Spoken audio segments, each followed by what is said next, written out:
মাসটা হলো গুনাহ মাফের মাস, এই মাসটা হলো নেকির মাস, এই মাসটা হলো তাহাজ্জুদ পড়ানোর মাস, এই মাসটা হলো সবে কদরের মাস, এই মাসটা হলো কুরআন তেলাওয়াত করার মাস, কুরআন নাজিলের মাস।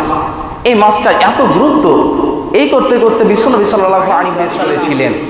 সে আয়াতটা কি বিশ্বনবী পেশ করেছিলেন, বিসমিল্লাহির রহমানির রহিম, ইয়া আইয়ুহাল্লাযীনা আমানু কুতিবা আলাইকুমুস সিয়াম কামা কুতিবা আলাল্লাযীনা মিন ক্বাবলিকুম লাআল্লাকুম তাত্তাকুন। আল্লাহ রাব্বুল আলামিন পবিত্র কুরআনের মধ্যে তিনি ঘোষণা করে দিলেন, ইয়া আইয়ুহাল্লাযীনা আমানু, হে ঈমানদারগণ, হে বিশ্বাসীগণ, কুতিবা আলাইকুমুস সিয়াম, তোমাদের উপরে সিয়ামকে ফরজ করা হলো, কামা কুতিবা আলাল্লাযীনা মিন ক্বাবলিকুম, শুধু তোমাদের উপরে ফরজ করা হয়নি, তোমার পূর্ববর্তী লোকেদের উপরেও ফরজ করা হয়েছিল, এবং তারাও রোজা রেখেছে, সিয়াম পালন করেছে, এবং তুমি মুসলমান, তোমার উপরেও আমি আল্লাহ রমাদানের সিয়ামকে ফরজ করে দিলাম, মিন ক্বাবলিকুম লাআল্লাকুম তাত্তাকুন, যাতে করে তোমরা মুত্তাকিন হতে পারো, যাতে করে তোমরা পরেজগার হতে পারো, যাতে করে তোমরা আল্লাহর ভীতি অর্জন করতে পারো। আল্লাহ রাব্বুল আলামিন পবিত্র কোরআনের মধ্যে বললেন, ইয়া আইয়ুহাল্লাযীনা আমানু কুতিবা আলাইকুমুস সিয়াম, তোমাদের উপরে আমি সিয়ামকে ফরজ করেছি। এই আয়াতটাতে আল্লাহ রাব্বুল আলামিন সিয়ামের জন্য বললেন, এবং লাস্ট পয়েন্টের মধ্যে বললেন যে তোমরা যদি সিয়াম পালন করো তাহলে তোমাদের কি হবে, কামা কুতিবা আলাল্লাযীনা মিন ক্বাবলিকুম লাআল্লাকুম তাত্তাকুন, তুমি সফল কাম হবে, তুমি মুত্তাকিন হয়ে যাবে। তাহলে আমাদেরকে রমজানের সিয়াম পালন করতে হবে, কারণ বিশ্বনবী সাল্লাল্লাহু আলাইহি ওয়াসাল্লাম এই সম্বন্ধে তিনি বক্তব্য রাখছিলেন, এই সিয়ামের ব্যাপারে তিনি বক্তব্য রাখছিলেন, এবং রাখতে রাখতে রাখতে এই আয়াতটা বিশ্বনবী সাল্লাল্লাহু আলাইহি ওয়াসাল্লাম পেশ করেছিলেন। এই আয়াতে বিশ্বনবী সাল্লাল্লাহু আলাইহি ওয়াসাল্লাম তিনটি সারাংশ তিনি বলে দিয়েছিলেন। সেই সারাংশগুলো কি? বিশ্বনবী সাল্লাল্লাহু আলাইহি ওয়াসাল্লাম এক নম্বরে তিনি বলেছিলেন যে কুতিবা আলাইকুমুস সিয়াম, তোমাদের উপরে সিয়াম ফরজ করা হলো, তোমরা সিয়াম পালন করবে, এক নাম্বার। দ্বিতীয় নাম্বার হলো কুতিবা আলাইকুমুস সিয়াম কামা কুতিবা আলাল্লাযীনা মিন ক্বাবলিকুম লাআল্লাকুম তাত্তাকুন, এবং তোমার পূর্ববর্তী লোকেদের উপরেও ফরজ করা হয়েছিল, অথচ তারাও সিয়াম পালন করেছে, অথচ তুমিও করবে। দ্বিতীয় নাম্বার পয়েন্ট হলো। এবার তৃতীয় নাম্বার হলো কুতিবা আলাল্লাযীনা মিন ক্বাবলিকুম লাআল্লাকুম তাত্তাকুন, যাতে করে তোমরা মুত্তাকিন হতে পারো। তুমি যাতে রোজা রাখো, তুমি যাতে রমাদানের সিয়াম পালন করো, তাহলে তুমি সবচাইতে বড় একটা লাভ হলো তুমি মুত্তাকিন হবে। এরপরে বিশ্বনবী সাল্লাল্লাহু আলাইহি ওয়াসাল্লাম আমাদেরকে আর একটি বর্ণনার মধ্যে তিনি বললেন যে হে পৃথিবীর মানুষ সকল, তোমরা শুনে রাখো, তোমরা যে রোজা রাখবে, তোমরা সিয়াম পালন করবে, তো তোমরা যখন সিয়াম পালন করবে তখন তোমরা মিথ্যা কথা থেকে তোমরা দূরে থাকবে, তোমরা বেশি ফালতু কথা থেকে তোমরা দূরে থাকবে, তোমরা অসৎ কথা থেকে তোমরা দূরে থাকবে। আমাদেরকে বিশ্বনবী সাল্লাল্লাহু আলাইহি ওয়াসাল্লাম এই কথাগুলো বলেছেন, এবং লাস্টে বলেছেন তোমরা যদি এগুলো যদি মেনটেন করে চলতে পারো তাহলে তোমরা মুত্তাকিন হতে পারবে, তাছাড়া তোমরা মুত্তাকিন হতে পারবে না। তোমরা সিয়াম পালন করবে এবং তোমরা গীবত করবে, তোমরা সিয়াম পালন করবে এবং তোমরা রোজার পরে ইফতারের পরে তোমরা বিড়ি ধরিয়ে নেবে, তোমরা সিয়াম পালন করবে এবং এরপর তোমরা সুদ খাবে, ঘুষ খাবে। আল্লাহ রাব্বুল আলামিন বলছেন তোমার এই সিয়ামের আমি 1 টাকা মূল্য দিব না, তোমার এই সিয়াম তোমার কাছেই থেকে যাবে, আমার কাছে কিন্তু গ্রহণযোগ্য হবে না। আল্লাহ রাব্বুল আলামিন এটা বললেন এবং বিশ্বনবী সাল্লাল্লাহু আলাইহি ওয়াসাল্লাম আমাদেরকে বলে দিলেন।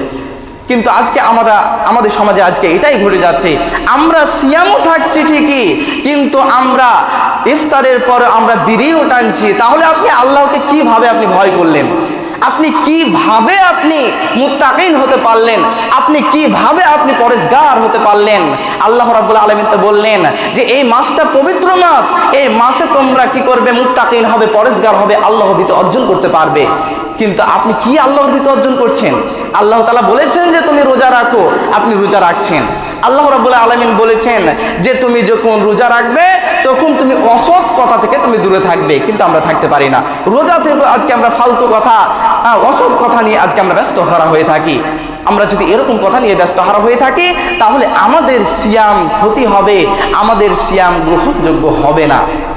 এর জন্য আমি আপনাদেরকে বলতে চাই, আমরা যখন সিয়াম পালন করব আমাদেরকে এমনভাবে সিয়াম পালন করতে হবে যাতে করে আমরা আল্লাহর ভীতি অর্জন করতে পারি। এরপরে আল্লাহ রাব্বুল আলামিন এই কথা লাস্ট পয়েন্টের মধ্যে আরেকটি আয়াত বললেন যে কামা কুতিবা আলাল্লাযিনা মিন ক্বাবলিকুম লাআল্লাকুম তাত্তাকুন, তুমি যদি মুত্তাকিন হতে চাও তাহলে তুমি সিয়াম পালন করো এবং তোমাদেরকে আমি যে কথাগুলো বলেছি সেগুলো তোমরা বিরত থাকো এবং যেগুলো থেকে তোমাদেরকে আমি নিষেধ থেকে তো বলেছি সেগুলো থেকে তোমরা দূরে থাকো, তাহলে তোমরা মুত্তাকিন হতে পারবে।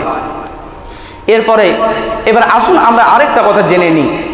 আমরা সকল মানুষে জানি বা আমাদের একটা ভুল যে সিয়ামের দুইটা মূলত ভুল দেখতে পাই। তার মধ্যে এক নাম্বার হলো যে আমরা সিয়াম পালন করি তখন আমরা ইফতার করি। তো আমরা ইফতার কি আজানের সঙ্গে সঙ্গে করব না আজানের পরে করব? আমরা এই দুইটো সেহরি এবং ইফতার নিয়ে আমাদের অনেক মতভেদ এবং আমাদের ভিতরে সন্দেহ থেকে যায়। তো বিশ্বনবী সাল্লাল্লাহু আলাইহি ওয়াসাল্লাম কি বলছেন দেখুন। বিশ্বনবী বলছেন, এক সাহাবী যায়েদকে জিজ্ঞাসা করলেন, এ যায়েদ, তোমার কাছে আমার একটা প্রশ্ন জিজ্ঞেস করার আছে।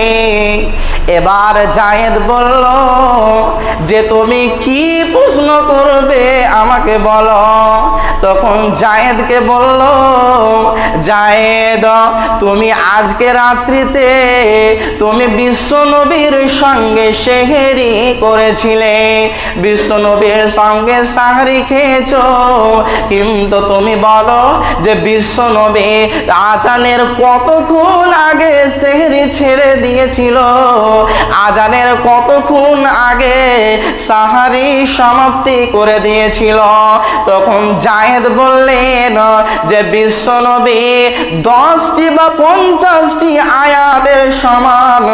একজন মানুষ 50টি আয়াত পড়তে যে সময়টুকু লাগে ওই সময়টুকু বিশ্বনবী আগে তিনি সাহারি করা ছেড়ে দিয়েছিলেন, সাহারি করা তিনি বাদ দিয়ে দিয়েছিলেন যাতে করে 50টি আয়াত তেলাওয়াত করার সমান। অথচ আমরা এই থেকে বুঝতে পারি যে 10 মিনিট কি 15 মিনিট আগে, জামাতের 10-15 মিনিট আগে বিশ্বনবী সাহারি খাওয়া ছেড়ে দিতেন।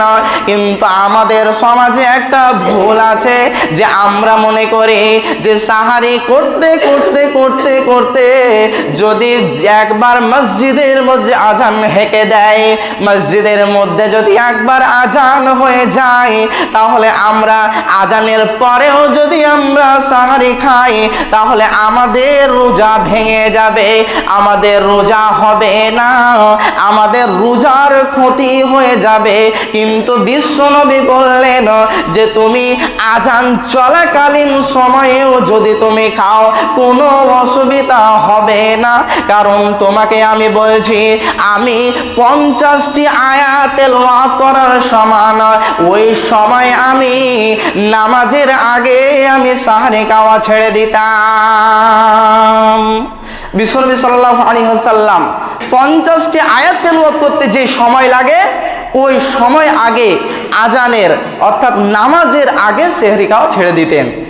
এরপরে বিশ্বনবী সাল্লাল্লাহু আলাইহি ওয়াসাল্লাম আরেকটা হাদিসের মধ্যে বললেন, বিশ্বনবী বললেন, আবু হুরায়রা হতে বর্ণিত বিশ্বনবী বলছেন, একদিন বিশ্বনবী ইফতার করছিলেন, হঠাৎ করে এক সাহাবী বলল, ইয়া রাসূলুল্লাহ, আপনার আপনার কি হয়েছে, আপনার আবার কি হয়ে গেছে, নাকি আপনার রোজা লেগে গেছে যে আপনি এত সকালও আপনি ইফতার করে নিচ্ছেন? তখন বিশ্বনবী তাকে বলল যে আমি কোনো সকালও ইফতার করি নাই, আমি ঠিক সময়ে ইফতার করতে আছি। কেন কেন কেন? কারণ বিশ্বনবী বলছেন যখনই সূর্য ডুবে যাবে, যখন সূর্য অস্ত চলে যাবে, তখন তোমরা ইফতার করবে, এবং যখন সূর্য যখন উপরে থাকবে তোমরা কখনোই তোমরা ইফতার করতে যেও না। কিন্তু আমাদের সমাজে আজকে আমরা সূর্য দেখে অস্ত দেখে আজকে আমরা ইফতার করি না। আজকে আমরা কি করি? আজকে আমরা চেয়ে থাকি যে মসজিদের মধ্যে কখন আজান হবে, মসজিদের মধ্যে কখন আজান হবে আর আমরা কখন ইফতার করব। কিন্তু বিশ্বনবী সাল্লাল্লাহু আলাইহি ওয়াসাল্লাম এটা করেননি। বিশ্বনবী সাল্লাল্লাহু আলাইহি ওয়াসাল্লাম দেখেছেন সূর্য ঢলে গেছে, সূর্য ডুবে গেছে, বিশ্বনবী সাল্লাল্লাহু আলাইহি ওয়াসাল্লাম ইফতার করে নিয়েছেন। অথচ আমাদেরকে সূর্য যখন ডুবে যাবে তখন আমাদেরকে ইফতার করতে হবে, কিন্তু আমরা আজানের দিকে চেয়ে চেয়ে থাকি।